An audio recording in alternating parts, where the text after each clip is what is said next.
मैं कभी कभी ये सोचती हूँ ना कि अगर स्मार्टफोन नहीं होता तो हमारी लाइफ कितनी बोरिंग और कितनी ज़्यादा मुश्किलें होती है। आप देखो स्मार्टफोन हमारे काम को बहुत आसान बनाता है। उसी तरीके से आप देखो कि हमारी लाइफ में बहुत सारी चीज़ें हैं जो हमारी नीड्स को पूरा करती है और हमें सेटिस्फाइड करती है ना।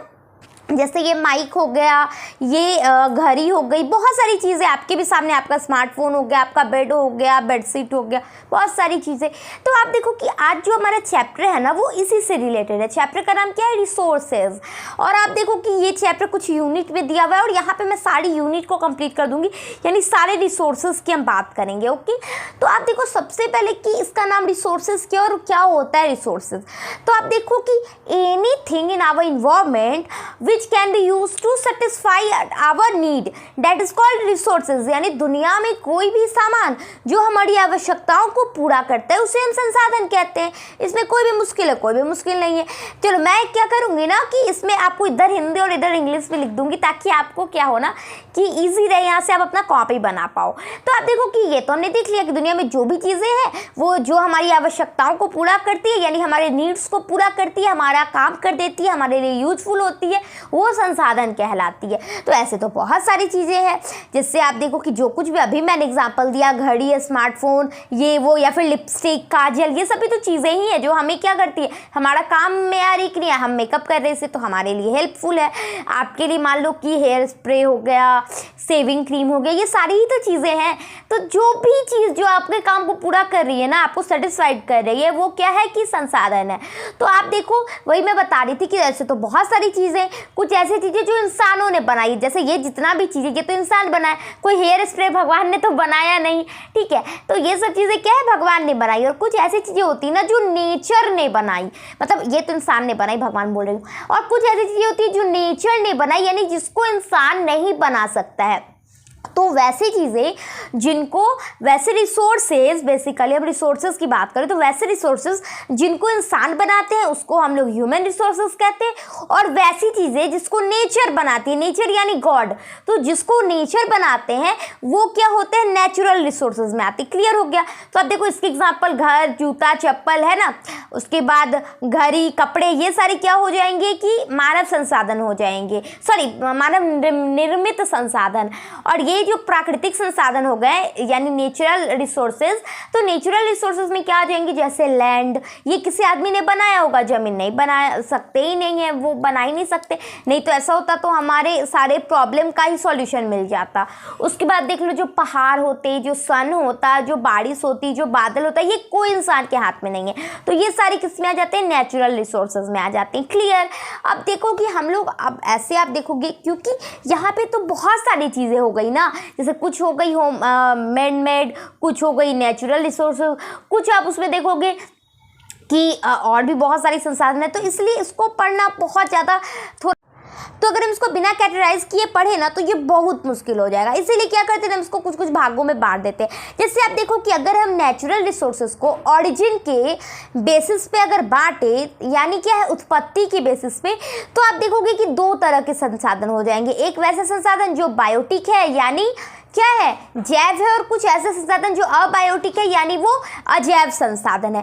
तो अब देखो इसका डेफिनेशन भी बहुत इजी है कि वैसे संसाधन जो भी लिविंग थिंग्स है वो सारे किस में आ जाएंगे, बायोटिक रिसोर्सेज में आ जाएंगे, यानी जैव संसाधन में आ जाएंगे। अब देखो कौन कौन जीवित है, तो जितने भी जानवर है, जितने भी पेड़ पौधे, जितने भी इंसान है, वो किस में आ जाएंगे, बायोटिक में आ जाएंगे। और अबायोटिक में क्या हो जाएंगे, जो चीज़ें जिंदा नहीं है, जैसे कि पहाड़, पठार, लैंड, ये सब जो मैंने बताया ना, माउंटेन वगैरह, ये सारी किस में आ जाएंगे, तो वो अबायोटिक में आ जाएंगे। रॉक्स हो गए, जितनी भी चीज़ें जो जिंदा नहीं है वो किस में आ जाएगा, अबायोटिक में आ जाएगा। तो अब देखो कि ऑरिजिन की दृष्टि से भी हमने इसको बांटा। उसके वहीं अगर हम इसे एक्सेसिबिलिटी के अकॉर्डिंग बांटे, यानी उसके बेसिस पे, जिसको क्या कहते हैं ना हिंदी में कहते हैं उपयोगिता के आधार पर, यानी यूजेस के आधार पर अगर हम इसको बांटे तो फिर भी दो टाइप हो जाएंगे। एक कैसे हो जाएंगे, रिन्यूएबल रिसोर्सेज, और एक होता है नॉन रिन्यूएबल रिसोर्सेज, यानी नवीकरणीय संसाधन, और दूसरा अनवीकरणीय संसाधन। नवीन मतलब क्या होता है, नया, ठीक है। बहुत बार आप देखोगे न्यू ईयर में विशेष आती है कि नवीन वर्ष की हार्दिक शुभकामनाएं, यानी नवीन मतलब होता है नया। तो वैसे संसाधन जिसको हम फिर से नया प्राप्त कर सकते हैं, नया बना सकते हैं, उसको हम लोग रिन्यूएबल रिसोर्सेज कहेंगे।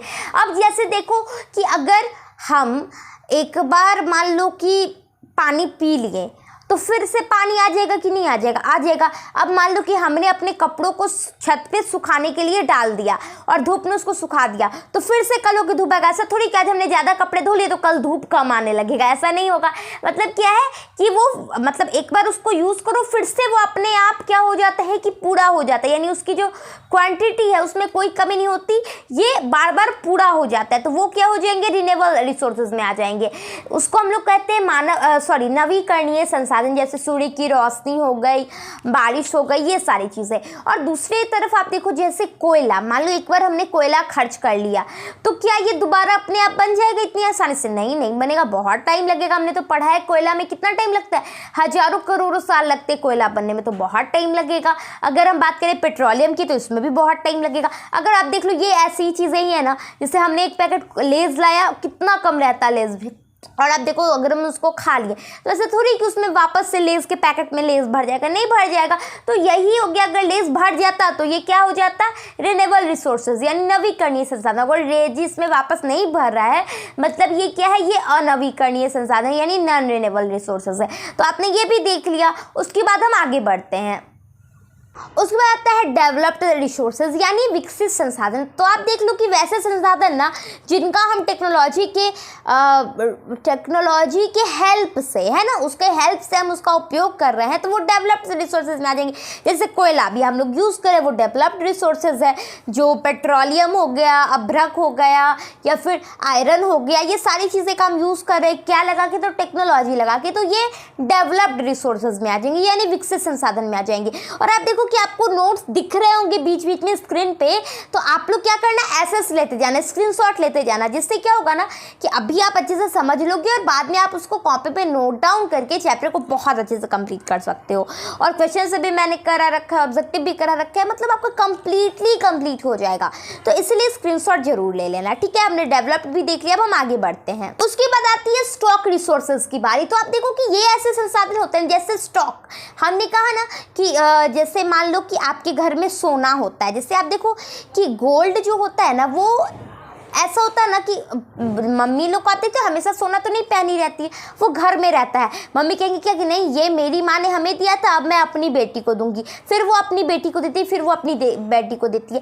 मतलब देखो कि ये कैश के रूप में नहीं है, ये एक क्या है कि आप देख लो कि इसको आप ये कैपिटल भी समझ सकते हो। इकोनॉमिक्स में हमने पढ़ा था फिक्स कैपिटल, तो ये एक तरीके का कैपिटल है। बट इसको हम लोग ऐसा नहीं कि अब अच्छा मेरी मम्मी, मान लो मेरे शादी में मेरी मम्मी सोना देंगी, हम जाते ही यहाँ से ससुराल गए और सोना को बेच के पैसा ले आएंगे और दोनों कोई मिलके उड़ा देंगे, तो ऐसा तो नहीं करेंगे। हम लोग क्या करेंगे, उस सोना को रख लेंगे कि हाँ नहीं मेरी नेक्स्ट जनरेशन के लिए भी ये सोना वैसे ही सेव रहेगा जैसा मेरी मम्मी ने रखा था। तो स्टॉक रिसोर्सेज ना कुछ इसी टाइप के होते हैं जिसको क्या कर सकते हैं ना कि हम यूज़ नहीं करते हैं, ठीक है, और वो स्टॉक में ही पड़ा रहता है। तो क्यों नहीं कर पाते? तो because the lack of the technology, यानी जो टेक्नोलॉजी का कमी है इसकी वजह से हम इसका यूज़ नहीं करते। यहाँ पे तो खैर सोना हम कहते हैं ना, मतलब बिहेवियर के लिए हम नहीं बेच रहे, क्योंकि लोग कहेंगे कैसा लक्षण है बहू का, आई और सोना बेच दी घर का, यही कहेगी ना नालायक बहू। तो इसीलिए क्या होता है कि यहाँ पे आप देखो कि टेक्नोलॉजी की कमी है जिस कारण हम इस रिसोर्सेज का यूज़ नहीं कर रहे हैं। जैसे आप देख लो वाटर का फॉर्मूला क्या होता है, H2O होता है। दुनिया में छोटे से छोटे बच्चों को भी पता है कि जो वाटर होता है उसमें ऑक्सीजन भी है और हाइड्रोजन भी है, और अगर वाटर को तोड़ दिया जाए, क्योंकि आप देखो कितने परसेंटेज पे वाटर है हमारे पास, बहुत ज़्यादा परसेंटेज है वाटर का, 71% है अर्थ पे। तो आप देखो कि वो जो वाटर अगर हम उसको तोड़ के ऑक्सीजन बना ले तो धरती पे कोई भी दिक्कत रहेगा, कभी कोई दिक्कत नहीं आएगा। बट क्या ये इतना इजी है कि हम एक बाल्टी पानी ले आए और उसको तोड़ दिए और ऑक्सीजन बोले हाँ भाई ऑक्सीजन ले लो, हाइड्रोजन हवा में उड़ जाए? ऐसा नहीं हो सकता, ये इतना ईजी काम नहीं है। हालांकि अभी आप देखो कि साइंस डेवलप हो रहा है, बहुत सारे हॉस्पिटल में ऐसा होता है। आप देखोगे कि मशीन लगा रहता है, यहाँ पे ऐसे बॉटल रहेगा कैन टाइप का, उसमें वाटर रहेंगे, वहाँ से एक पाइप जाके और पेशेंट के नाक पे रहता है, वहाँ से ऑक्सीजन रियली में बनते रहता है। बट ये बहुत कम है। अब यहाँ पे तो थोड़ा ही पानी होगा ना, ऐसा तो नहीं कि अब मान लीजिए हमें अभी ऐसे पढ़ानी, बाद में पता चला ऑक्सीजन लगा के पढ़ाना पड़ेगा, अगर इसी तरीके से कमी होता रहा। तो ये अभी इतना ज़्यादा आप देखो कि चलन में नहीं है, ठीक है, इतना ज़्यादा हम इसका यूज़ नहीं कर रहे हैं, हमारे लिए अभी यूजफुल नहीं है, तो वैसे संसाधन को हम स्टॉक रिसोर्सेज में ही रखते हैं, जिसका हम लोग टेक्नोलॉजी की कमी के कारण, टेक्नोलॉजी के अभाव के कारण जिसका उपयोग हम नहीं कर रहे, वो हो गया स्टॉक संसाधन। तो हमने क्या क्या देख लिया, आप देख लो डेवलपमेंट के इस पे हमने क्या देख लिया, पोटेंशियल रिसोर्सेज देख लिया, डेवलप्ड रिसोर्सेज देख लिया, और हमने क्या देखा अभी, स्टॉक रिसोर्सेज को देख लिया। अब बारी किसकी आती है, फोर्थ वाले की। फोर्थ में आता है रिजर्व रिसोर्सेज, जिसको हम लोग कहते हैं संचित कोष संसाधन। तो आप देखो जो स्टॉक रिसोर्सेज है और ये रिजर्व है, दोनों लगभग एक ही टाइप का, दोनों में अंतर देख लो क्या है। जो स्टॉक है वो क्या है कि हम इसको, इतना टेक्नोलॉजी अभी आया ही नहीं कि इसको हम यूज कर पाए, है ना। अब H2O को बहुत टफ है ना तोड़ना, तो ये तो खैर अभी आया नहीं। स्टॉक की बात, ये बहुत ही सही में स्टॉक ही रहेगा, हमेशा रखा ही रह जाएगा। बट ये जो है ना हमारा कौन सा अभी लास्ट वाला जो बताया था, रिजर्व रिसोर्सेज, ये ऐसे रिसोर्सेज होते हैं ना जिनमें टेक्नोलॉजी का कमी तो है, और इसको हम लोग चांस है कि फ्यूचर में यूज़ कर सकते हैं, और अभी भी थोड़ा थोड़ा यूज़ कर रहे हैं। जैसे आप देख लो जो वाटर होता है, जो नदी में क्या होता है, पानी का बहुत ज़्यादा फ्लो आता है, तो अगर हम उसको फ्लो को डैम के थ्रू अगर उस फ्लो को गुजारे तो क्या होता है, वहाँ से इलेक्ट्रिसिटी जनरेट होगी कि नहीं होगी, होगी। तो यहाँ से एक तीर से देखो दो निशाना हो रहा है, पानी भी हो जा रहा है, डैम से पानी भी रुक जा रहा है, और वहाँ पे इलेक्ट्रिसिटी भी जनरेट हो रही है। तो उसी तरीके से जो ये रिसोर्सेज हो गए ना, इसको हम लोग क्या रिसोर्सेज कहते हैं, तो रिजर्व रिसोर्सेज कहते हैं, जिसका हम फिलहाल यूज़ भी करें, ऐसा नहीं कि यूज नहीं कर रहे, यूज़ तो करें, बहुत सारी जगहों पर डैम है, बट उतने बड़े लेवल पे यूज़ नहीं कर। जैसे डेवलप्ड संसाधन आराम से यूज़ कर रहे हैं, एकदम दिल खोल के यूज़ कर रहे हैं, बट जो रिजर्व रिसोर्सेज है ना उसका हम उतने अच्छे से यूज़ नहीं कर रहे, क्योंकि डेवलप तो है बट फिर भी वहाँ पे हमें टेक्नोलॉजी लगानी पड़ती है, तो वो हो जाते हैं रिजर्व रिसोर्सेज। तो यहाँ पे हमने रिसोर्सेज को देख लिया कि रिसोर्स क्या है, कितने टाइप्स के होते हैं, अलग अलग बेसिस पे हमने उसको बांट के भी देख लिया। तो आप देखो कि आप एक बार डिवीज़न कर लो, हमने क्या क्या देखा, रिसोर्सेज, व्हाट इज़ रिसोर्स देखा, फिर से हम लोगों ने मैन मेड रिसोर्सेज देखा, नेचुरल रिसोर्सेज देखा, फिर रिन्यूएबल रिसोर्सेज देखा, नॉन रिन्यूएबल रिसोर्सेज देखा, फिर हमने क्या क्या देखा, ऑनरशिप के बेसिस पे देखा, उसके बाद हमने उसके ओरिजिन की बेसिस पे देखा, उसके बाद यूजेस के बेसिस पे देखा,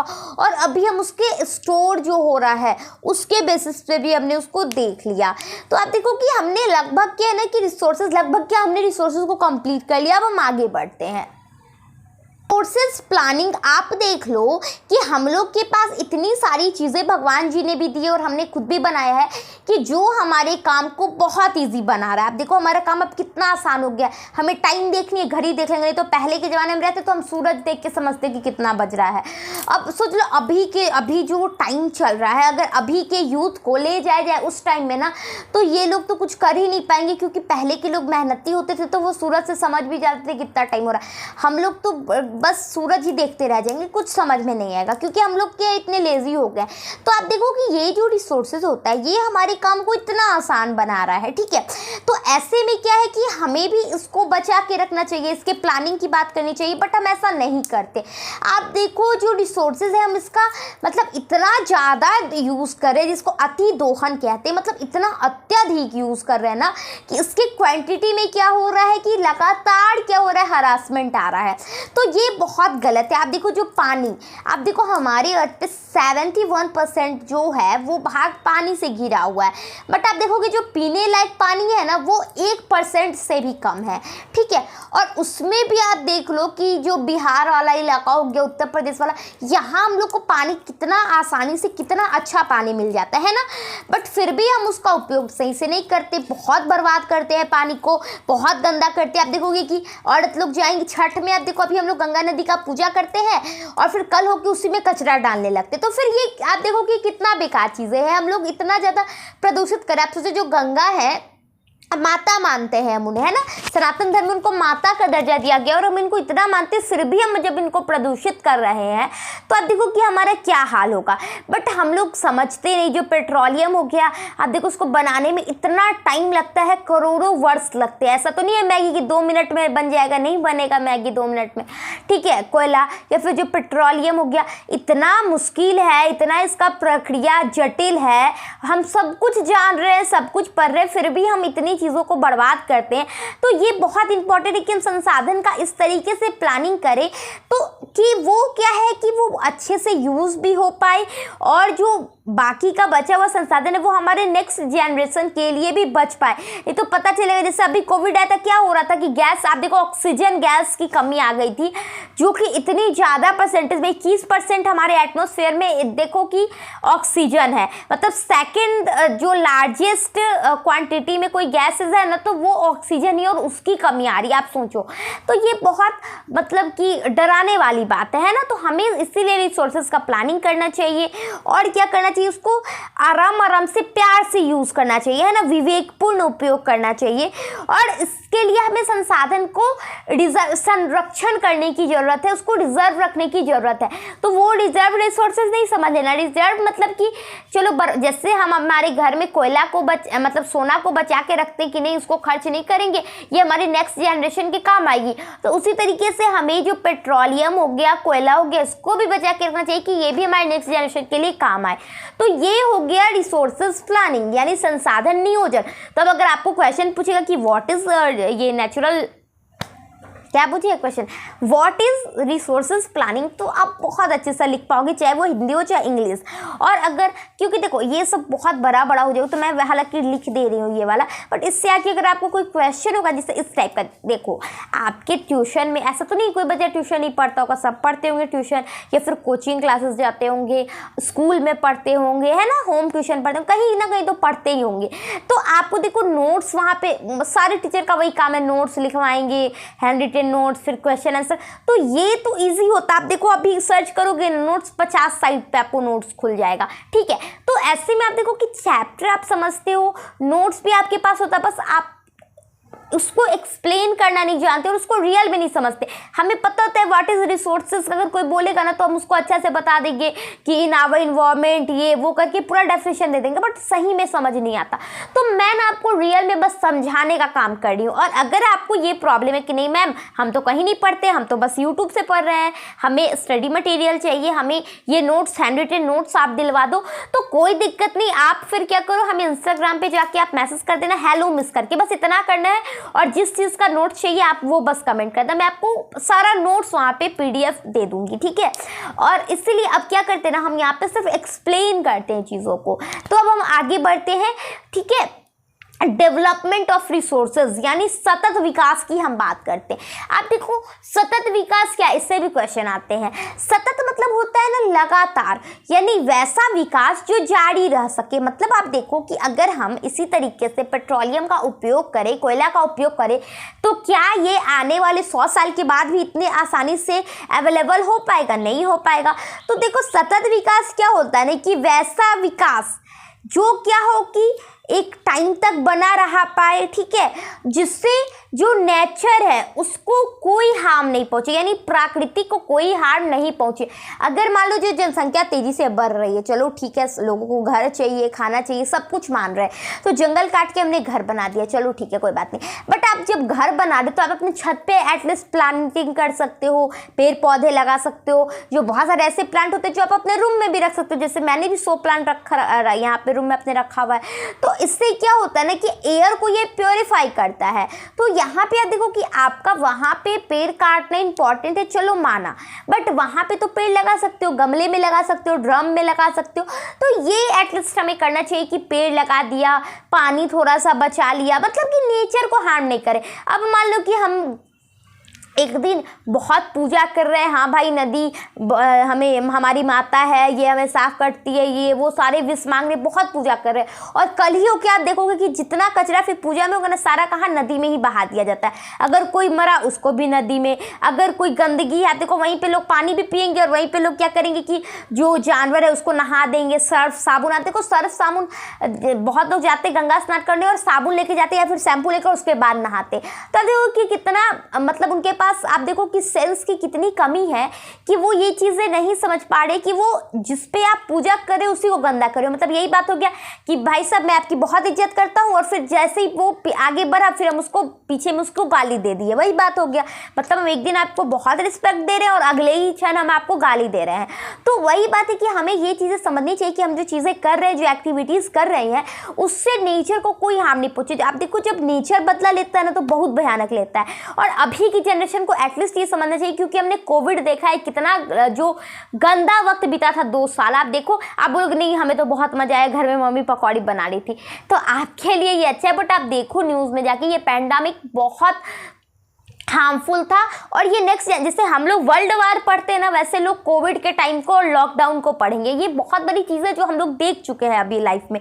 तो हमें ये अभी भी समझना चाहिए कि नेचर जो है वो मतलब सब कुछ है। आप देखो अगर भगवान को पूजा नहीं करोगे ना कोई बात नहीं, बट अगर आप भगवान की पूजा करो और नेचर को हार्म कर रहे हो तो आपको भगवान कभी नहीं माफ़ करेंगे और आपको भगवान आपकी विशेष को कभी पूरा नहीं करेंगे। सो नेचर को ही भगवान मानो और उसको संभाल के रखो, ये बहुत इंपॉर्टेंट है। ठीक है, तो आप देखो कि यहाँ पे यही जो सतत विकास होता है ना, ये यही होता है कि हम वैसा विकास करें जिससे हमारे नेचर को कोई हार्म नहीं पहुँचे और हमारा जो डेवलपमेंट है वो जारी रह सके और साथ ही नेक्स्ट जनरेशन तक भी वो रिसोर्सेज पहुँच पाए। तो यही हम पढ़ने वाले थे। तो आप देखो कि इसीलिए इन्वायरमेंट को शुद्ध करने के लिए हम लोग क्या पर्यावरण दिवस भी मनाते। कब मनाते? तो 5 जून को मनाते, जिसमें ये संकल्प रहता है कि नहीं हम ज़्यादा से ज़्यादा पेड़ लगाएंगे ये वो। तो लोग क्या करते हैं पता है, पर्यावरण दिवस के दिन यहाँ से पेड़ काट के और यहाँ लगाने जाते हैं एक दिन के फोटो क्लिक कराने के लिए। और क्योंकि पेड़ काट होते तो यहाँ पे पेड़ नहीं लगता और पेड़ को बर्बाद कर देते। बहुत सारा ऐसा भी होता है। तो आप देखो कि हमें क्या है कि हमें उस दिन ये खुद के मन में संकल्प लेना चाहिए कि हम क्या करेंगे, प्रकृति को सच में हार्म नहीं पहुंचाएंगे। जिस तरीके से हम अपने बर्थडे में अपने लिए कुछ गिफ्ट खरीदते हैं, उसी तरीके से एटलीस्ट साल में एक दिन हम लोग पर्यावरण के लिए भी एक पेड़ खरीद के उसको गिफ्ट करके और असली पेड़ जड़ वाले लगाएंगे। ठीक है, जो हमें ऑक्सीजन दे। आप देखो सबसे अच्छा पेड़ होता है जिसके साथ आप कुछ करो नहीं करो, उसकी सेवा करो नहीं करो, फिर भी वो आपको फल देता है बिना कुछ सोचे। तो सबसे अच्छा तो हमें पेड़ की पर्यावरण की सेवा करनी चाहिए। तो यही था, डेवलपमेंट ऑफ रिसोर्सेज हमारा कंप्लीट हो गया। तो यहाँ पे देखो बहुत सारे ऐसे हमारे जो उसको क्या कह सकते हैं क्रांतिकारी थे, जैसे महात्मा गांधी थे। उन्होंने भी कहा था कि नियमित संसाधन को बचाना चाहिए। उन्होंने एक लाइन कही थी कि हमारे पास पेट भरने के लिए बहुत कुछ है पर पेट ही भरने के लिए कुछ नहीं। मतलब क्या है कि देखो आप कितना भी चीज़ों का यूज़ करो ना, फिर भी आप उसको मरने के बाद उठाकर नहीं लेके जाने वाले हो, है ना। तो जब उसको आप नहीं ले जा रहे हो तो आप इस तरीके से चीज़ों को छोड़ो कि आपके बाद भी अगला इंसान उसको यूज़ कर पाए। तो ये उन्होंने कहा था। उसी तरीके से आप देखो जो मेगा पाटेकर थे, उन्होंने आंदोलन चलाया था नर्मदा बचाओ आंदोलन, जो नर्मदा नदी से रिलेटेड थी। तो आप देखो कि ये भी एक आंदोलन था। उसी के साथ ही जो पेड़ कट रहे थे तो वहाँ पर आप देखो कि सुंदरलाल बहुगुणा ने भी एक आंदोलन चलाया था, चिपको आंदोलन जिसको हम कहते हैं, चिपको रिवॉल्यूशन। वो लोग क्या करते थे कि पेड़ से लिपट के बोलते थे नहीं इसको नहीं हम काटने देंगे, नहीं काटने देंगे। तो ये सब देखो कि ये ऐसे आंदोलन थे जो प्रकृति से क्या करते थे कि प्रकृति के लिए होते थे। बट अभी आप देख लो जैसे अग्निपथ का इतना ज़्यादा विरोध हुआ तो अब क्या करते हैं लोग कि धुआं कुछ जला देते हैं, टायर जला देते हैं, देश की संपत्ति तोड़ देते हैं। मतलब कि आप देखो कि कितना बदल गया है, जो हमारा जो तरीका है वो कितना बदल गया। पहले हम लोग प्रकृति को किसी को हार्म नहीं पहुंचे इसके लिए हम लोग आंदोलन करते थे, अब हम लोग हार्म पहुंचाने के लिए आंदोलन करते हैं। तो ये कितना चेंजेस आया है हमारे में। आप देखो जो सेंट्रलाइजेशन हो रहा है, यानी क्या हो रहा ना, जैसे जो अमीर है ठीक है वो क्या कर रहा है, उसने कि सारे रिसोर्सेज को अपने काबू में। आप कोई भी अमीर इंसान देखोगे ये खरीदेगा वो खरीदेगा वो खरीदेगा, यहाँ पे घर बनेगा, यहाँ पे फ्लैट। बड़े बड़े लोग क्या करते हैं वहाँ पे इंडस्ट्री बनाएंगे, अपना टाउन प्लानिंग करवाते, ये करवाते वो। आप देखो टाउन प्लानिंग ये वो बहुत अच्छी चीज़ है, चलो सब कुछ ठीक है, बट ये इससे नेचर को हार्म पहुँच रहा है कि नहीं। तो आप देखो कि जो बड़े लोग होते, जो अमीर लोग होते, जिनके पास बहुत पैसा होता है, वो क्या कर रहे हैं कि जो पावर्स होते हैं उसके हेल्प से वो रिसोर्सेस का सेंट्रलाइजेशन कर रहे हैं, यानी उसको अपने काबू में ले रहे हैं। अब जो छोटे लोग हैं, अब मान लो कोयला के लिए आपको अगर कुछ बोलना है तो आपको किस हक से आप बोलोगे? मान लो झारखंड में आपने कुछ देखा कि कोयला का कुछ गलत मिसयूज हो रहा है, ठीक है, आपने देखा अपनी आंख से, बट आप क्या कर लोगे? कुछ नहीं कर पाओगे। क्यों? क्योंकि आप बहुत छोटे हो। उसका आप अगर विरोध करना चाहोगे तो आप बहुत छोटे हो, आप नहीं कर पाओगे। और यही आप देखो कि दिक्कत हो रहा है कि हम चाहते भी है कि हमें इसके लिए आवाज़ उठानी है, ये वो, बट हम नहीं कर पाते। तो वही बात है। आप देखो कि जो भी, तो ये किस पिक पे डिपेंड कर रहा है कि जो बड़े लोग, अब मान लो कल को आप बनोगे। अभी जैसे देखोगे कि जब पढ़ते रहते हैं तो कहा जाता है क्या, अरे इस ऑफिस में जाओ बहुत घूस लेगा, इस ऑफिस में जाओ बहुत सब परेशान करता है, देश भ्रष्ट है, देश का कुछ नहीं होगा। जो स्टूडेंट है वो ये सब कहेंगे, और वही स्टूडेंट जो होते हैं, स्पिरिट जो अब होते हैं, वो कुछ निकाल लेते, कोई जॉब पे, कोई पोस्ट पे चले जाते हैं, तो खुद वो वही काम करेंगे, खुद काम लेट से करेंगे, देर से ऑफिस जाएंगे, पैसा मांगेंगे, ये वो कर, मतलब ये जो हम बोलने वाला बात होता है ना, ये सिर्फ मिडिल क्लास लोग कर सकते हैं जिन्होंने प्रॉब्लम फेस किया। और जैसे ही आप अमीर बनते हो ना, आप भी, अगर आपको भी लगता है ये चीज़ें गलत है, चाहे मैं भी, अगर मुझे लगता है कि ये चीज़ें गलत है, और एक पोस्ट मिल जाने के बाद ना वही गलतियां लोग करने लगते हैं। क्यों?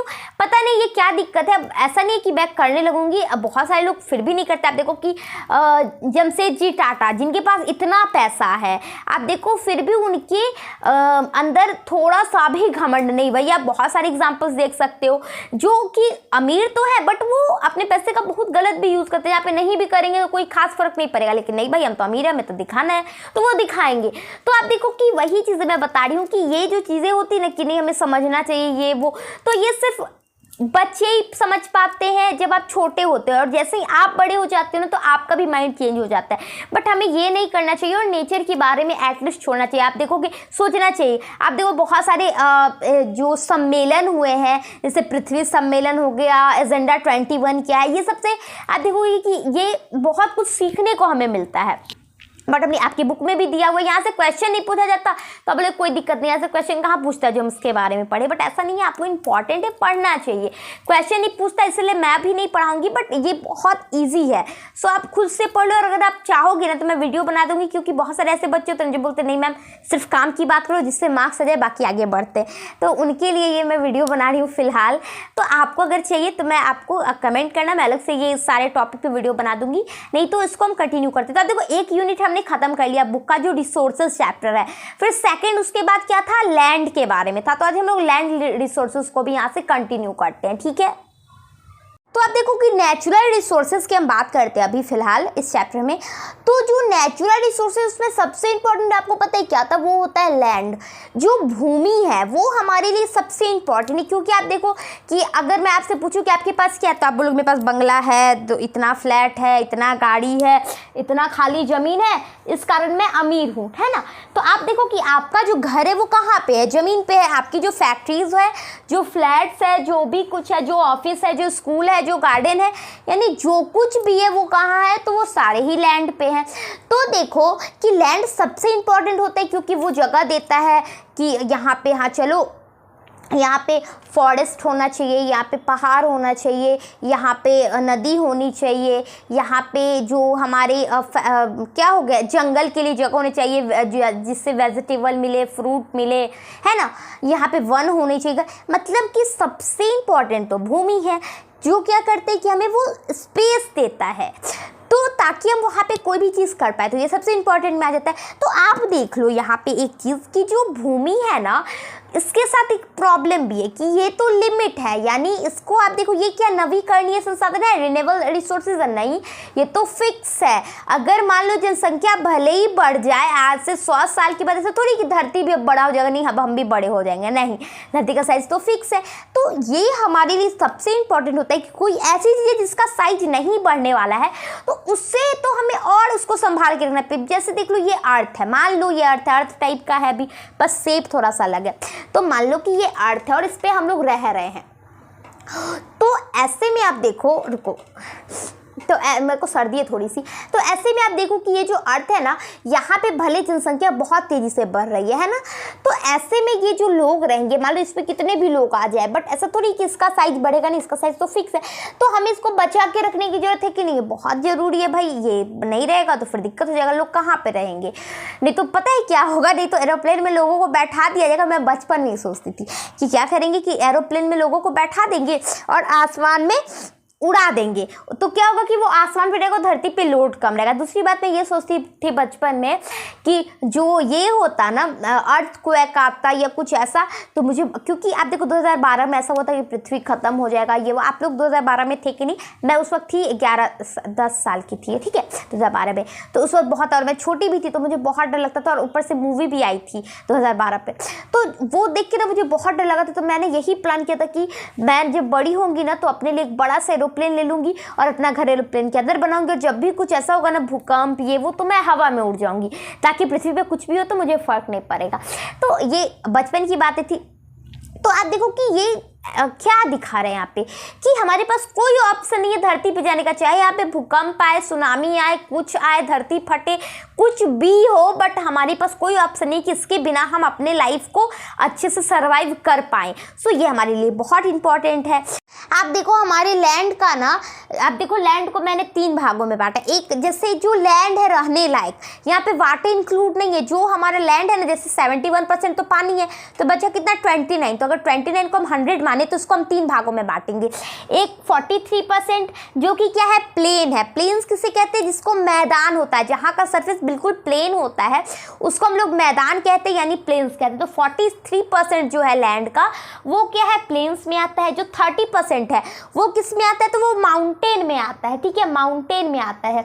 और बाकी का जो 27 बच गया वो किस में आता है, तो वो पठार में आता है, प्लेट्यू में आता है।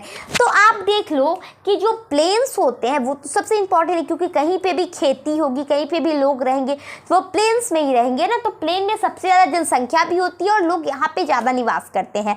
दूसरी बात आती है माउंटेन की। तो आप देखो माउंटेन क्या करता है ना, कि ये क्या करता है कि नदियों को फ्लो करने में हेल्प करता है, क्योंकि माउंटेन का शेप यूं होता है।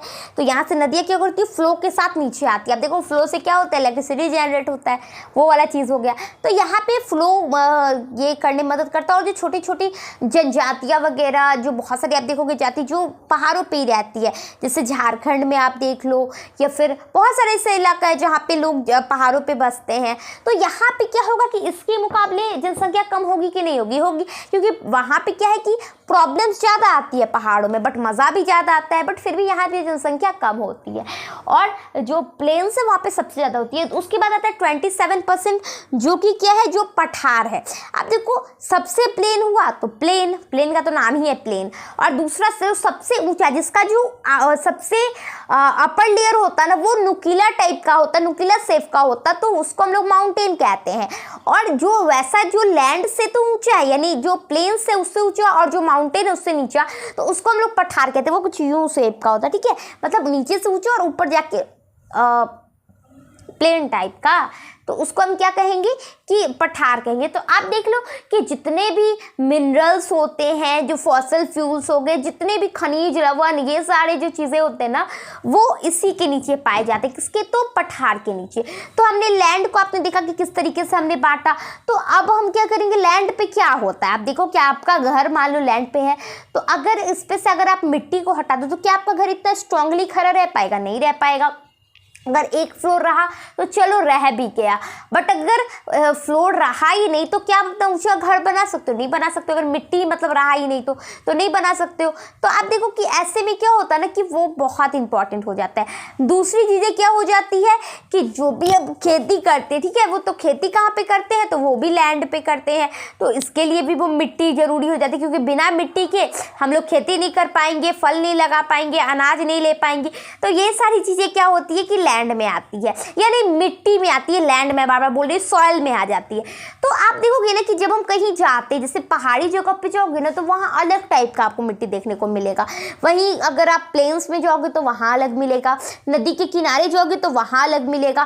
तो ये जो मिट्टी होती है ना, हर जगह की अलग अलग होती है, और तो ऐसे में क्या हो जाएगा, दिक्कत हो जाएगा। तो इसके लिए हमें इसे पढ़ना पड़ेगा कि किस इलाके में कैसी मिट्टी पाई जाती है। और अब जो हमारा ये चैप्टर है ना, पूरा सॉइल के ही आगे पीछे घूमेगा, यानी पूरा सॉइल को हमें पढ़ना है। तो सबसे पहले हम ये पढ़ेंगे कि आखिर सॉइल बनता कैसे, ये मिट्टी बनती कैसे है। तो आप देखो कि ये भी नेचुरल रिसोर्सेज है, कोई इंसान के पास ये ताकत नहीं है कि वो मिट्टी बना पाए, नहीं बना सकता है। मिट्टी के पास ताकत है कि वो इंसान बना दे, बट इंसान के पास ताकत नहीं होती कि वो मिट्टी बना दे। तो आप देखो कि ये ना बहुत क्या उसको कहोगे ना, बहुत ज़्यादा लंबी प्रक्रिया, मतलब आप सोच भी नहीं सकते हो। एक लेयर मिट्टी को बनाने में करोड़ मतलब 1 इंच जो होता है ना, उसको करोड़ साल लगते हैं। आप सोचो कितना टाइम लगेगा। और अभी आप देखोगे अभी छठ में मिट्टी होता है ना, खनाया जाता है, तो इतना अंदर अंदर अंदर मिट्टी खनाता है। आप देखो उसको बनने में कितना करोड़ 100 साल लगा होगा। तो आप देखो कि ये बहुत कॉम्प्लेक्स प्रक्रिया है। तो आप ये प्रक्रिया है, तो इस कैसे बनेगा आपको पता है। जिससे क्या होता है कि जो पहाड़ हैं वो किससे बने हुए, रॉक से बने हुए हैं, स्टोन से बने हुए। तो ये जो स्टोन रहते हैं ना, क्योंकि आप देखो स्टोन ऐसा तो नहीं है कि बारिश आएगा तो स्टोन सब कूद के घर में घुस जाएगा या फिर अम्ब्रेला खोल लेगा, नहीं। उसको तो बारिश में भी बाहर ही रहना, हवा में भी बाहर ही रहना, भूकंप में भी बाहर ही रहना।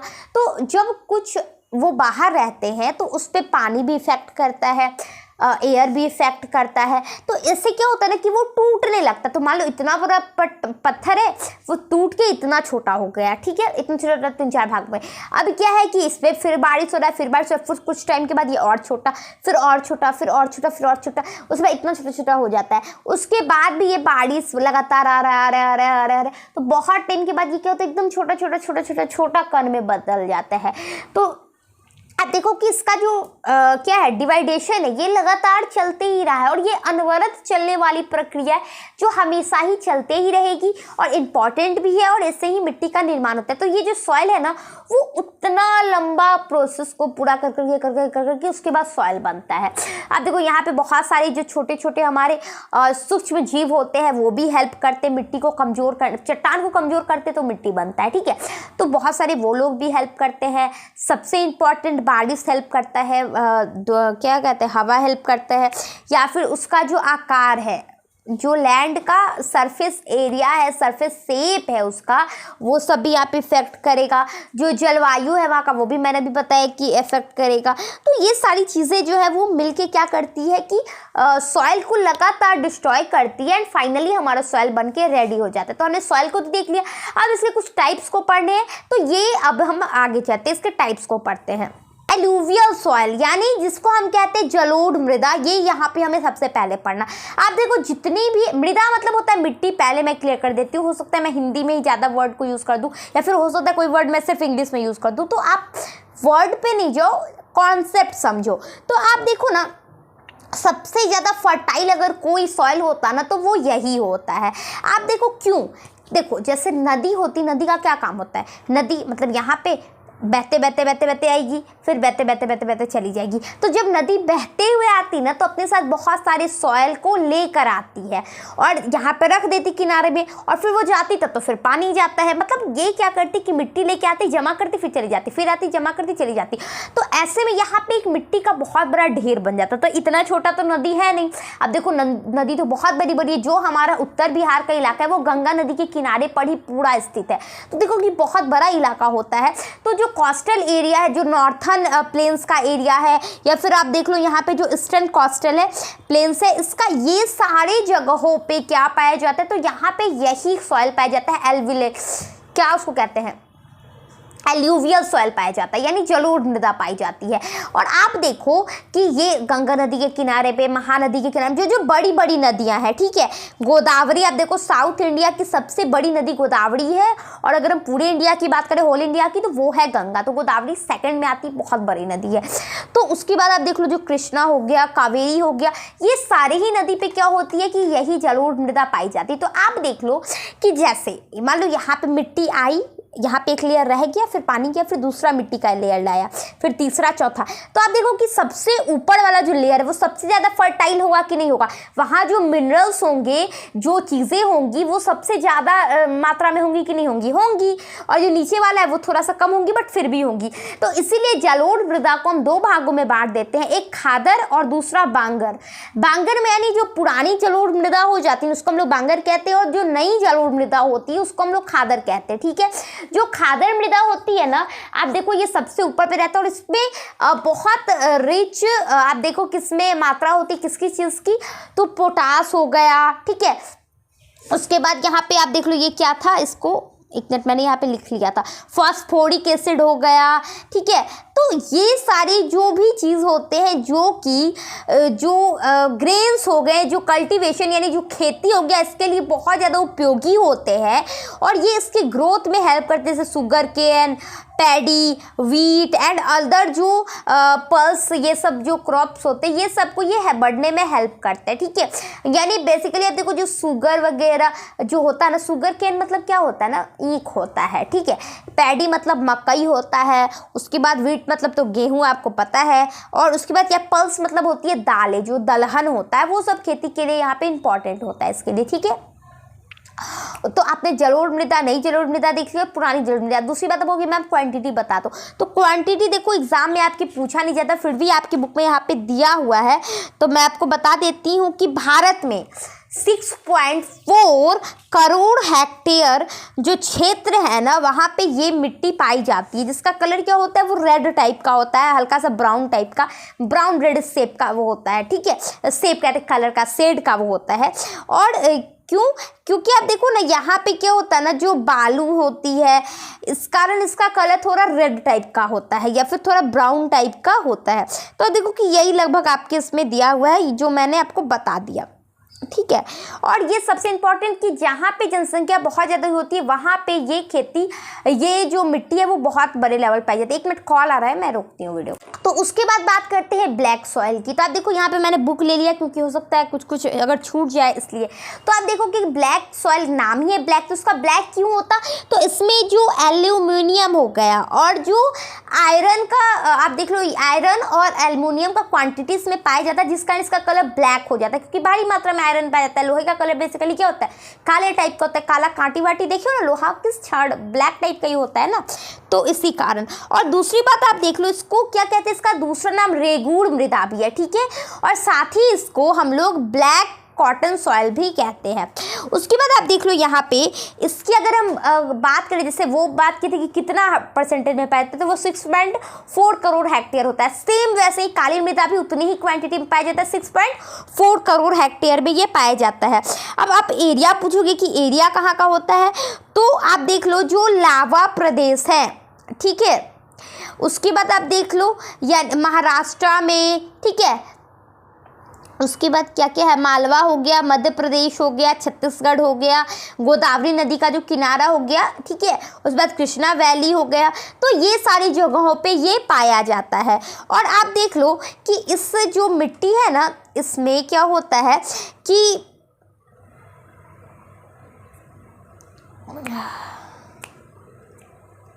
कुछ इंपॉर्टेंट चीज़ मुझे बताना था। हाँ, तो मैं ये बोल रही थी कि इस मिट्टी में क्या होता है ना, कैल्शियम कार्बोनेट, मैग्नीशियम, पोटास और चूना, ये जो मिनरल्स होते हैं ना, ये बहुत बड़ी मात्रा में पाए जाते हैं। ठीक है, तो आप नाम याद रख लो क्या क्या मैं बोल रही हूँ, कार्बोहाइड्रेट, कैल्शियम कार्बोनेट, मैग्नीशियम, उसके बाद पोटास और चूना, ये बहुत बड़े लेवल पे पाया जाता है।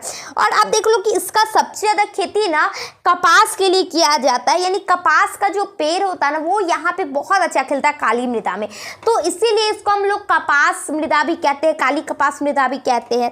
दूसरी बात आप देख लो, इसके अलावा ऐसा नहीं कि सिर्फ कपास ही यहाँ पे उगाया जाता है, तो इसके अलावा यहाँ पे जो शुगर कैन हो गया यानी गन्ना हो गया, उसके बाद जो प्याज, उसको क्या कहते हैं, ओनियन हो गया, वीट हो गया, उसके बाद फलों की खेती के लिए भी ये ठीक ठाक अच्छा माना जाता है ब्लैक सॉइल। तो आपने देख लिया ब्लैक सॉइल क्या है। तो आप देखो, अगर आपके बुक में हो सकता है कि सीबीएसई वालों बच्चों की बुक में नहीं होगा कि ये 6.4 करोड़ हेक्टेयर होता है, तो क्योंकि आप देखो मैंने यहाँ पे जो लिखा है ना, बिहार बोर्ड का जो बुक है 9th का, उसके बाद NCERT और उसके बाद आपका बुक, ठीक है, तीनों को लेके आराम से मैंने नोट्स बनाया है लैंग्वेज वैंग्वेज लिख के, तो इसमें कोई दिक्कत नहीं और बिल्कुल सही है, तो टेंशन फ्री रहना, ठीक है। तो हमने क्या पढ़ा, ब्लैक सॉइल पढ़ लिया और अब हमें पढ़ना है रेड एंड येलो सॉइल। अब देखो बेसिकली जो कलर है, क्योंकि उसको हम लोग देख के किसी भी चीज़ को कैसे पहचानते, देख के, भले ही आप कोई आदमी को नाम से जानो या नहीं जानो, बट मुंह देख के सबको समझ आता है। जैसे मैं एक बात बता दी, मैं जब छोटी थी ना, तो मुझे क्या लगता था कि जो काजोल है और जो रानी मुखर्जी है वो एक ही लड़की है, और करिश्मा कपूर भी, हाँ, ये तीनों में मुझे कन्फ्यूजन रहता था। और दूसरा इधर आप देख लो, जो ये क्या नाम है, करीना कपूर हो गई, और इनके टाइम की जैसे दीपिका पादुकोण, ये सब, तो ये मुझे लगता था कि एक ही हीरोइन, सबको मुझे लगता था कि ये सब एक ही है। तो ऐसा ना, आप जब छोटे होते हो ना, तो आपको फेस से ही बस याद आता, नाम नहीं पता रहता। उसी तरीके से जो मिट्टी होती है ना, उसको बस हम फेस से बताते हैं, यानी कलर देख के बताते कि हाँ ये ब्लैक कलर की है तो ब्लैक सॉइल, ये रेड कलर की है तो रेड सॉइल, ये येलो कलर की है तो ये येलो सॉइल, लगभग हम लोग कलर के हिसाब से ही देखते। तो आप देख लो, जो रेड एंड येलो सॉइल होता है, आप देखो ये रेड क्यों होगा, ये फिर ये येलो क्यों होता है, तो आप देखो कि ये जो होता है, इसमें मैं आपको बता दूं पहले क्या क्या पाया जाता है, किसके कारण इसका कलर रेड होता है। तो आप देखो कि ये यहाँ पे क्या हो जाता है ना, कि आयरन के अंश पाए जाते हैं, लोहांश पाए जाते हैं, जिस कारण इसका कलर रेड होता है, ठीक है। उसके बाद अंश है, लोहा नहीं, लोहा अगर बहुत बड़े लेवल पे हो जाता तो वो तो काला हो जाता, तो वो काली मृदा बन जाती, बट थोड़े से मात्रा में पाया जाता है, इसलिए इसको रेड सॉइल कहते हैं। दूसरी बात आप देख लो कि ये वर्षा वाले क्षेत्रों में ये पाए जाते हैं, जो अग्नेय चट्टान, वहाँ से ही क्या होता है कि इसका कलर, मतलब इस मिट्टी का निर्माण होता है। आप देखोगे अगर हम इसके क्वांटिटी की बात करें, यानी मतलब एरिया की बात करें, तो वो 7.2 करोड़ हेक्टेयर भूमि पर ये है। आप देखो वो 6.4 ही था, वो दोनों है ना, बट ये क्या है 7.2 करोड़ हेक्टेयर भूमि पर ये फैला हुआ है। वही अगर हम इसकी जगह की बात करें तो तमिलनाडु हो गया, कर्नाटक हो गया, गोवा हो गया, दक्षिण पूर्व महाराष्ट्र हो गया, आंध्र प्रदेश हो गया, उड़ीसा हो गया, छोटा नागपुर हो गया, मेघालय हो गया, ये सारे क्षेत्रों में ये पाया जाता है। और आप देख लो कि ये क्या होता है ना, कि जो काली मृदा हो गई और जो जलोढ़ मृदा हो गई, उससे थोड़ा कम उपजाऊ होता है, क्योंकि ये दोनों जो है ना, यहाँ पे खेती सबसे अच्छी होती है, तो इसमें थोड़ा सा कम खेती होता है, बट ठीक है मिला जुला के। यहाँ पे क्या होता है ना कि चावल की, ज्वार बाजरा की, मक्का की, ठीक है, मूंगफली की और फलों का खेती होता है यहाँ पे। तो आपने ये देख लिया अच्छे से कि ये जो रेड एंड येलो सॉइल है उसके बारे में भी हमने देख लिया।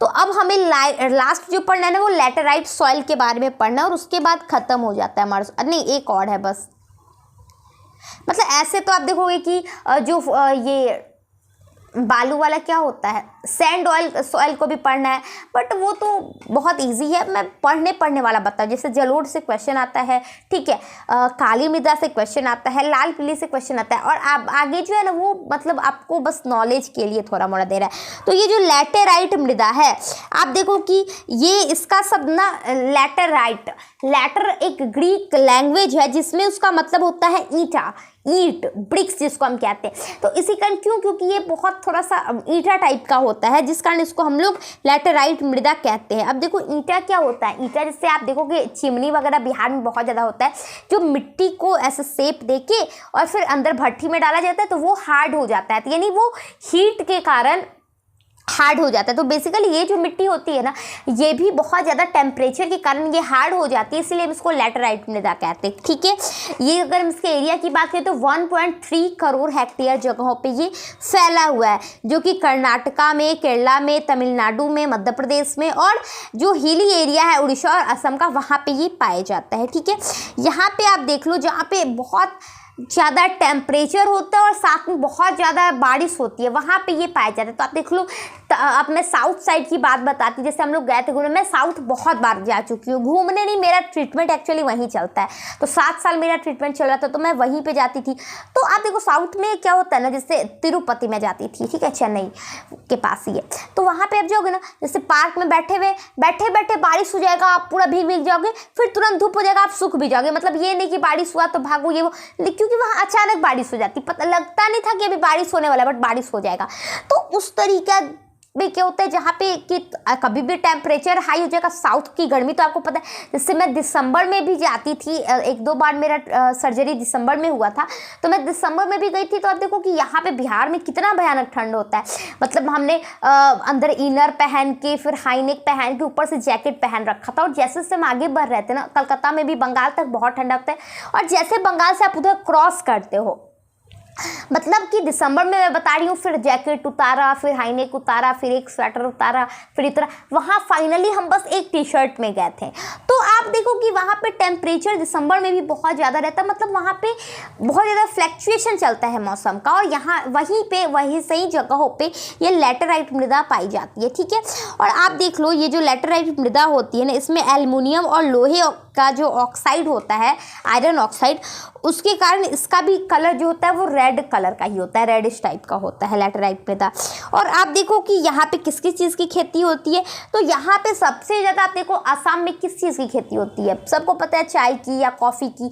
कॉफ़ी को हिंदी में हम कहवा बोलते हैं। कॉफ़ी का जो, क्योंकि कॉफ़ी आप देखो हम तो पाउडर पीते हैं, तो कहवा का जो फूल होता है उसको, उसके बीज को निकाल के जब हम लोग उसको क्या है कूटते हैं, तो कूटने के बाद वो क्या बन जाता है, तो वो कहवा कॉफ़ी बन जाता है। तो बेसिकली कहवा होता है और कॉफ़ी और काजू का मैं आपको बताती हूँ।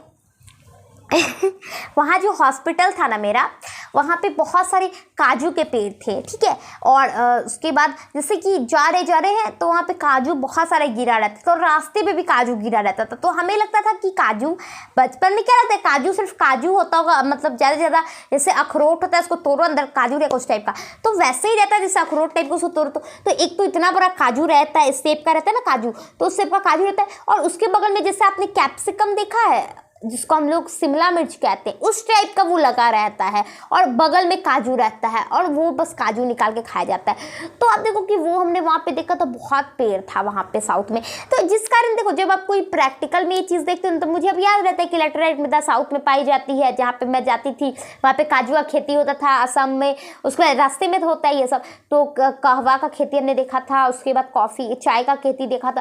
तो देखने के बाद क्या हो जाता है ना, याद होने लगता है। तो वैसे अब आपको भी याद हो जाएगा, ठीक है। तो लैटेराइट मृदा भी आपको समझ में आ गया, ये कहाँ पे पाई जाती है, किस किस के लिए होती है। यहाँ पे जो ह्यूमस होता है, जो क्या करता है कि मतलब उपजाऊ बनाता है मिट्टी को, वो यहाँ पे ना के बराबर होता ही नहीं है, ठीक है, लैटेराइट मृदा में। अब लास्टली हमारे क्या बचता है, एक एरिड सॉइल बच गया, और दूसरा हमारा बच गया फॉरेस्ट सॉइल। तो आप देख लो, जो मरुस्थलीय मृदा होती है, मरुस्थलीय से ही आपको पता चल रहा है, यानी जहाँ पे बालू की मात्रा होगी। तो आप देखो कि बालू की मात्रा सबसे ज़्यादा, जब हम रेत याद करते तो कहाँ पे जाते हैं, भारत में सीधा राजस्थान पहुँचते हैं। तो राजस्थान और गुजरात में ये मिट्टी पाई जाती है, ठीक है, जहाँ बहुत ज़्यादा बालुई होती है, जिसमें खेती ना के बराबर होगा, सिर्फ कैक्टस होगा, ठीक है। और यहाँ पे क्या हो सकता है कि आप देखो कि अगर सिर्फ हम इलाका बता रहे हैं, बट एकदम तो नहीं कि राजस्थान में तो सिर्फ राजस्थान में होगा, नहीं, तो उस साइड का क्या क्या इलाका हो जाता है, तो राजस्थान, महाराष्ट्र, ठीक है, गुजरात को सौराष्ट्र भी कहा जाता है, याद रखना। उसके बाद उसका जो पश्चिमी हरियाणा हो गया और दक्षिणी पंजाब हो गया, उस सारे जगहों पे ये मरुस्थलीय मृदा पाई जाती है। अब देखो खेती तो हालांकि यहाँ पे राजस्थान की, अगर हम प्रॉपर राजस्थान की बात करें तो एक तो यहाँ तो बालू, और दूसरी बात यहाँ बारिश नहीं, तो यहाँ पे इसकी खेती बहुत मुश्किल होती है। लेकिन फिर भी क्या होता है ना, यहाँ पे कपास, चावल और गेहूँ का उत्पादन हो जाता है। लेकिन अलग से आपको सिंचाई करने के लिए मतलब थोड़ा ज़्यादा, जितनी आसानी से बिहार में कर लोगे ये चीज़, उतनी आसानी से राजस्थान में नहीं कर पाओगे। बट फिर भी पढ़ने के लिए तो सारा ही पढ़ना है, और इसके एरिया वगैरह नहीं पूछता है, बस यही पूछता है। आप देखो कि यहाँ पे क्या होता है ना, जो सॉल्ट है वो बहुत बड़े लेवल पे मिट्टी में पाए जाते हैं, बहुत बड़े क्वांटिटी में। फिर एक कॉल आ रहा है, रुको एक मिनट। तो ये जो फॉरेस्ट सॉइल है, जिसको हम लोग पर्वतीय मृदा कहते हैं, ये बेसिकली उन जंगलों में पाई जाती है जो पहाड़ों पे होते हैं, ठीक है। तो आप देखो कि पहाड़ तो अलग अलग जगहों पे होते हैं। जैसे कुछ पहाड़ है जहाँ पे हमेशा स्नोफॉलिंग होते रहता है, मान लो कि हिमालय साइड का पहाड़, ठीक है। कुछ पहाड़ है जहाँ पे कि सिक्किम वगैरह में आप देख लो तो उस साइड ज़्यादा रहता है। दूसरी तरफ आप देख लो, इधर जम्मू कश्मीर वाले पहाड़ को देख लो, तो कभी तमिलनाडु वाले पहाड़ को देख लो, झारखंड वाले पहाड़ को देख लो।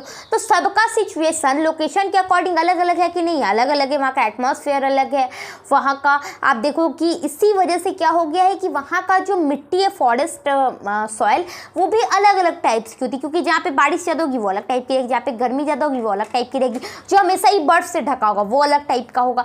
तो इसीलिए इसके जो टाइप्स है वो अलग अलग जगहों पे अलग अलग टाइप के होते हैं। दूसरी बात ये इसमें आप देखो कि इसमें ज़्यादा खेती नहीं हो पाती है, ठीक है। इसमें ज़्यादा से ज़्यादा आप चावल और आलू की खेती कर सकते हो बस, उसके बाद इसमें खेती नहीं होती है। उसके बाद आप देख लो कि यहाँ पे क्या होता है कि जो एसिड है वो बहुत ही सॉइल जो होता है वो एसिडिक सॉइल होता है, ठीक है। और जो ह्यूमस है, ह्यूमस भी यहाँ पे बिल्कुल नहीं होता, जिस कारण क्या होता है ना कि इस मिट्टी में फर्टाइल जो इसका फर्टाइल लेवल है वो बहुत ही ज़्यादा मतलब निम्न होता है, यहाँ पे खेती अच्छी नहीं होती। ये देखो जैसे हमने बताया कि मिट्टी को बनने में टाइम लगता है, तो छोटे छोटे टुकड़ों में बढ़ते रहता है। तो ये जो मिट्टी है ना, ये पूरा प्रिपेयर मिट्टी नहीं होता, ये बना हुआ मिट्टी नहीं होता, ये अभी बनने वाला जो प्रोसेस वाला मिट्टी है ना, ये वही रहता है, ठीक है। अब क्योंकि ये अभी बन ही रहा है तो उतना इसमें हम क्वालिटी कैसे ढूंढ सकते, नहीं ढूंढ सकते। तो यही वजह है कि इस मिट्टी को क्या कहते हैं हम लोग, मतलब उतना अच्छा नहीं मानते हैं, ठीक है। और ये मतलब ठीक ठाक ही होती है, कोई जात का ज़्यादा खास इसमें हमें नहीं पढ़ना है। सॉइल इरोजन और सॉइल कंजर्वेशन, तो आप देखो कि ये जो लास्ट टॉपिक है वो सीबीएसई वाले बच्चों के लिए, और उसके बाद आप अगर बिहार बोर्ड वाला बुक पढ़ोगे तो इसमें थोड़ा सा टॉपिक और भी ऐड है। तो सबसे पहले हम इसको कंप्लीट कर देते ताकि आपका कंप्लीट हो जाए। तो आप देखो कि कई बार क्या होता है ना, बारिश की वजह से, देखो इसको हिंदी में क्या बोलते हैं, मिट्टी का हड़ास यानी मृदा क्षरण बोलते हैं। तो मृदा क्षरण मतलब होता है किसी भी चीज़ के क्वालिटी में खराबी आना। जैसे आप मान लो पहला दिन समोसा खरीद के लाओगे, बहुत टेस्टी रहेगा, लेकिन अगर दूसरा दिन समोसा खरीद के लाओगे तो क्या वो उतना टेस्टी रहेगा? नहीं, उतना टेस्टी नहीं रहेगा।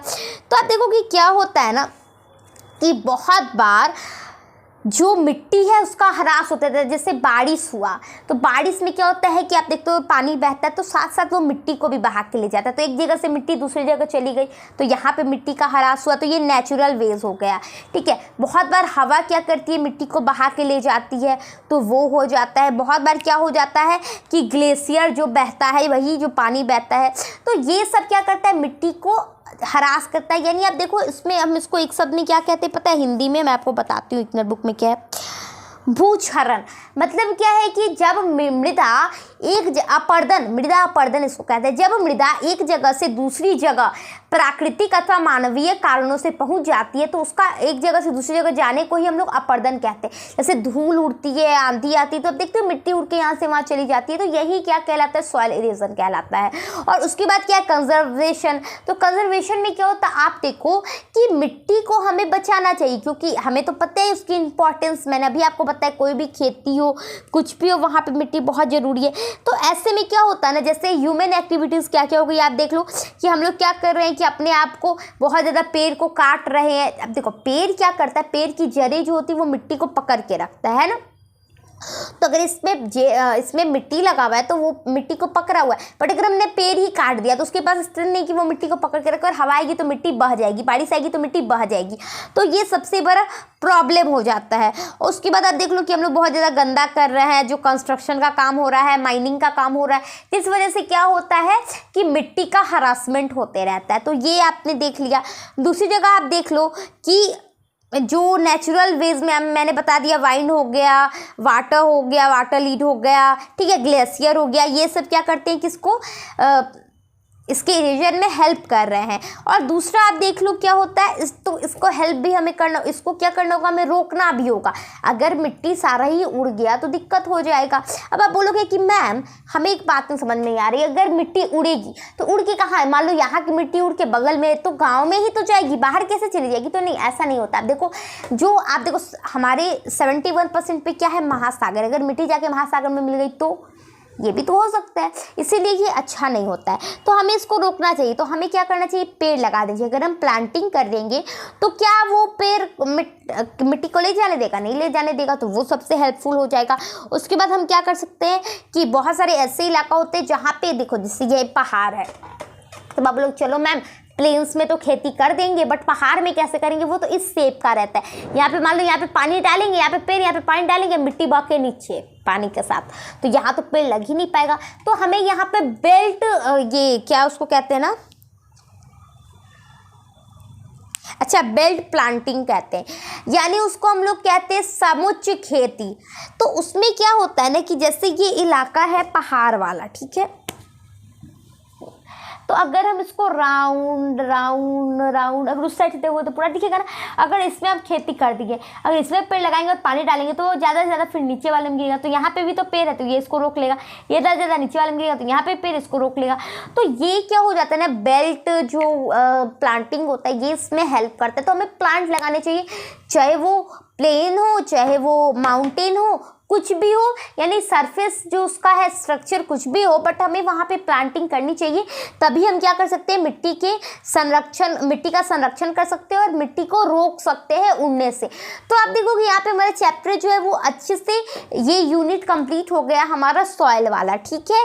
अब हम आगे नेक्स्ट वीडियो में पढ़ने वाले हैं। Bye bye, take care. और आप चैनल को, अगर आपको अच्छा लगे ना तो आप चैनल को सब्सक्राइब कर दिया करो, क्योंकि मैं बहुत अच्छे से पढ़ाती हूँ और इतना बोलने में मेरा एनर्जी खत्म होता है। तो आप मेरे को एनर्जी कैसे दे सकती हो, तो आप वीडियो को शेयर करोगे, उससे पैसा आएगा तो मेरे को एनर्जी मिल जाएगा। तो आप ये करो काम, ठीक है। Bye bye, take care.